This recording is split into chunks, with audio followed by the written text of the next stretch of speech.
Morning class. आज 12th class में हम लोग विलेन पढ़ रहे थे। तो विलेन में अब तक हमने पढ़ा विलेन के प्रकार, विलेन कौन कौन से होते हैं, कैसे बनते हैं, क्या क्या पार्ट होते हैं, उनकी सामर्थ्यताएं पढ़ रहे थे। उनकी सामर्थ्यताओं को व्यक्त करने के लिए अब तक हमने पढ़ा मोलरता, द्रव्यमान प्रतिशत, आयतन प्रतिशत, ये सब चीजों को हमने पढ़ा। आज हमारा टॉपिक है नॉर्मलता। नॉर्मलता, ठीक। नॉर्मलता का अर्थ क्या है? जैसे कि नाम से नॉर्मलता, तो नॉर्मलता की परिभाषा क्या होगी? 1 लीटर विलेन में उपस्थित विलेय पदार्थ के 1 लीटर विलेन में उपस्थित विलेय पदार्थ के ग्राम तुल्यांकों की संख्या को उस विलेन की नॉर्मलता कहते हैं। बस समझ में? 1 लीटर विलेन में उपस्थित विलेय पदार्थ के ग्राम तुल्यांकों की संख्या को उस विलेन की नॉर्मलता कहते हैं।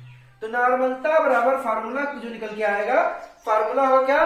विलेय के ग्राम तुल्यांकों की संख्या, विलेय के ग्राम तुल्यांकों की संख्या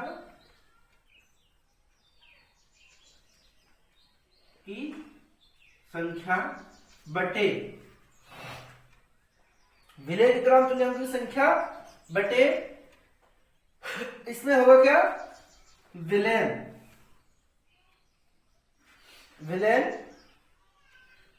का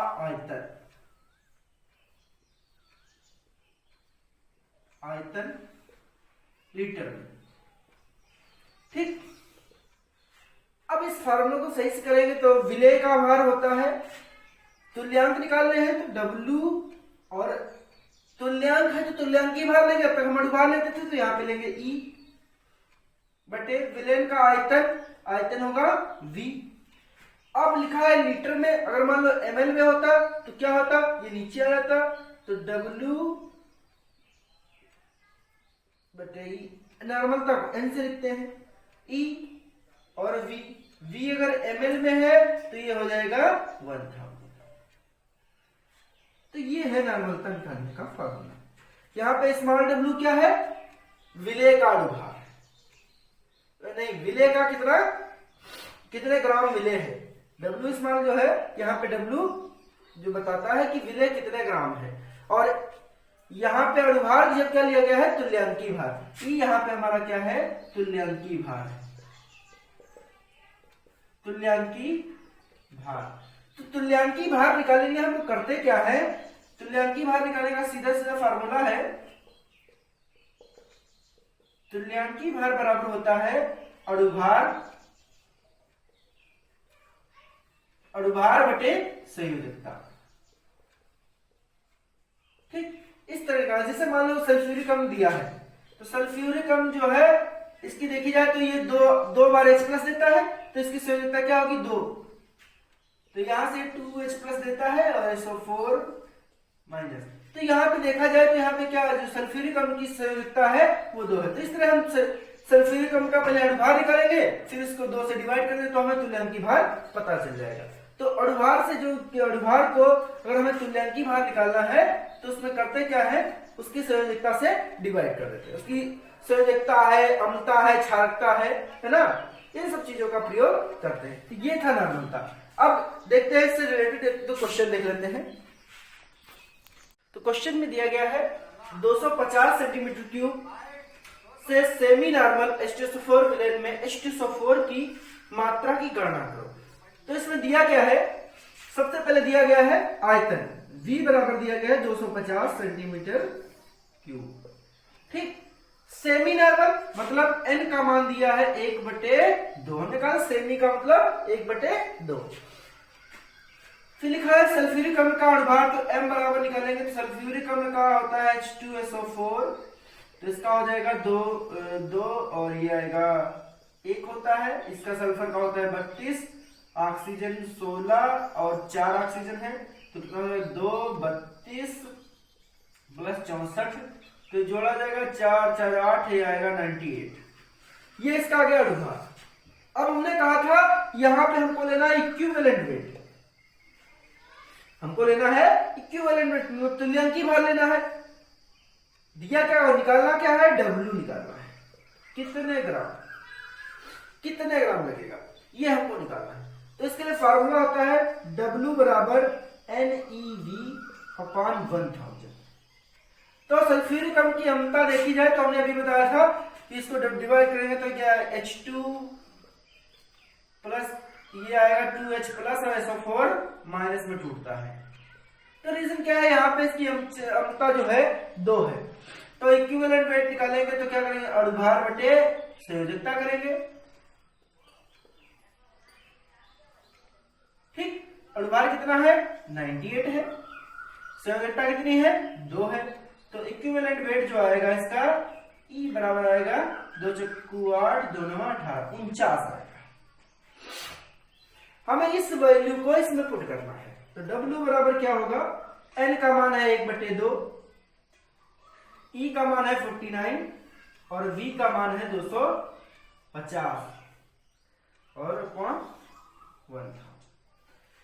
अब इससे काटेंगे तो ये आएगा 25 चक्कू 100, ये 0 0 कट जाएगा, 25 चक्कू 100। तो आएगा W बराबर आएगा 49/4 दूनी 8। तो इसको सिर्फ निकालेंगे यहाँ पे, तो W बराबर आएगा 8 6 48, 1 बचा, 8 1 8, 8 दूनी 16, 8 पंजे 40। तो W बराबर आएगा 6.125 ग्राम।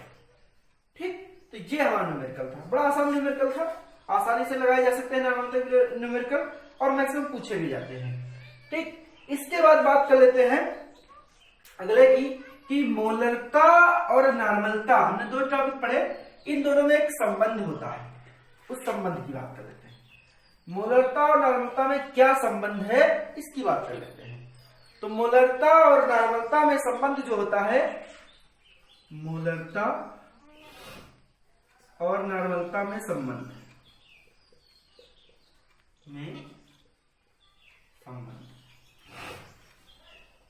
मोलरता और नॉर्मलता में संबंध क्या होता है। तो मोलरता और नॉर्मलता होती क्या है, मोलरता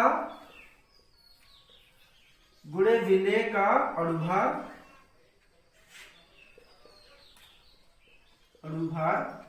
बराबर नॉर्मलता गुणे विलेय का तुल्यांकी भार, विलेय का तुल्यांकी भार। तो ये होता है, इसमें लिया जाता है विलेय का अणुभार लिया जाता है मोलरता में, और नॉर्मलता में विलेय का तुल्यांकी भार लिया जाता है। तो इसके संबंध को अगर दिखाया जाए तो मोलरता कैपिटल M, विलेय का अणुभार है तो स्मॉल m यानी कैपिटल M डैश लगा देते हैं, और नॉर्मलता का हो गया N और विलेय का तुल्यांकी भार निकालना है तो हो गया E। ठीक, ये संबंध होता है। ठीक, अगर हमको मोलरता से नॉर्मलता निकालनी है तो इस तरह सिर्फ अणुभार में फर्क होता है।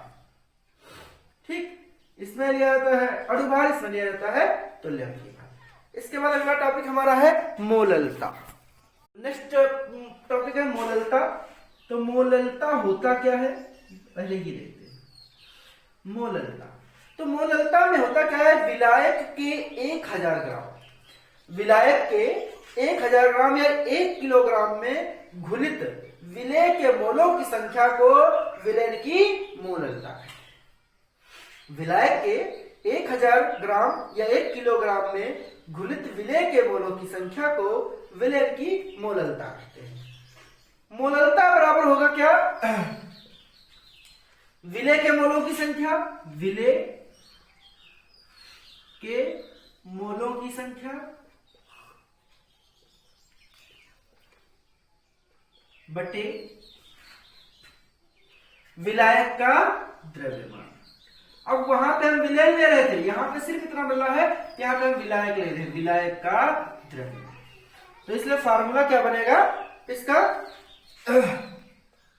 मोललता को स्मॉल m से लिखेंगे, विलेय के मोलों की संख्या है तो भार बटे अणुभार होगा इनटू विलायक का द्रव्यमान। तो विलायक का द्रव्यमान क्या होगा, मतलब विलेय के भार ये हो गया, तो इसको 1000 कर देंगे और यहां पे होगा जो कैपिटल डब्ल्यू। इस तरह से हम मोललता ज्ञात करेंगे। बात समझ में आई? यहाँ पे कैपिटल डब्ल्यू क्या है, विलायक का भार है, कैपिटल डब्ल्यू विलायक का भार है और स्मॉल डब्ल्यू है विलेय का भार।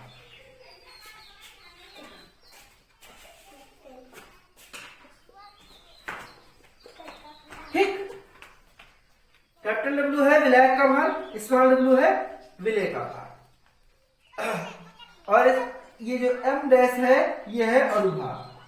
किसका? अणुभार है विलेय का। ठीक, इसकी सहायता से हम इन सब चीजों को कर सकते हैं। बात समझ में आई? तो इसके भी एग्जांपल देख लेते हैं। क्वेश्चन है 2.5 ग्राम एथेनोइक अम्ल के 75 ग्राम बेंजीन में विलेय की मोललता ज्ञात करो। तो यहाँ पे दो चीज दे दी गई है, विलेय दे दिया गया है और विलायक भी दे दिया गया है। तो विलेय मतलब स्मॉल डब्ल्यू कितना है 2.5 ग्राम, ये विलेय है। विलायक कितना है, कैपिटल डब्ल्यू दिया गया है 75 ग्राम। ठीक, अब एथेनोइक अम्ल है, एथेनोइक का अम्ल का सूत्र होता है CH3COOH। तो इसका अणुभार होगा 12 + 3 + 12 + 16 + 1। ठीक, तो होता क्या है 12 3 15 15 12 27 2 2 3 2 5 6 6 12 12 5 17 मतलब कितना होगा 5 8 13 14 6 20 मतलब 60। ठीक, ये आ गया इसका अणुभार मतलब एम डैश पता चल गया। अब हमको निकालना क्या है, मोललता निकालनी है। तो मोललता निकालने का फॉर्मूला क्या होता है, अभी हमने पढ़ा था स्मॉल एम बराबर W इंटू 1000 बटे M dash into capital W. अब यहां पे हम सबके मान रखेंगे। तो यहां पे स्मॉल डब्ल्यू है 2.5 इंटू 1000, एम का मान है यहाँ पे 60 और ये हमारा दिया गया है 75। अगर ये 0 कैंसिल करें तो ये यहां से कैंसिल हो जाएगा, 25 से कम 25 और 25 दिया 75 हो जाएगा। ये 60 है, ये कैंसिल हो जाएगा तो ये कितना 10 और ये 6 × 18।